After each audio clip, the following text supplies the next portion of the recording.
উদয়পুরে দ্বিতীয় দিন সকাল। আমরা ঘুম থেকে উঠে রেডি হয়ে নিচ্ছিলাম, কিন্তু নতান উঠতে দেরি করে ফেলেছিল, তাই তাড়াতাড়ি করে ওকে রেডি করে নিয়ে গেলাম ব্রেকফাস্ট করতে।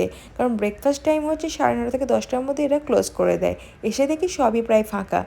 এখানকার বেশিরভাগ হোটেলে হচ্ছে রুপটপ, এক সাইডে রয়েছে বার কাউন্টার আর এক সাইডে রয়েছে ডিজে। প্রত্যেক দিন রাতেই কিন্তু কিছু না কিছু মিউজিক হতেই থাকে সবাইকে এন্টারটেন করার জন্য।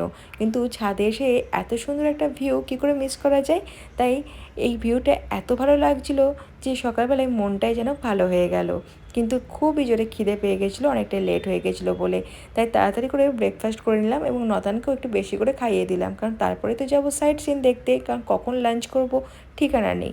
তাই বেশি করে নতানকেও একটুখানি খাইয়ে নিলাম। তারপর ছাদের এত সুন্দর ভিউ, খুব সুন্দর সুন্দর কিন্তু ছবিও তুললাম।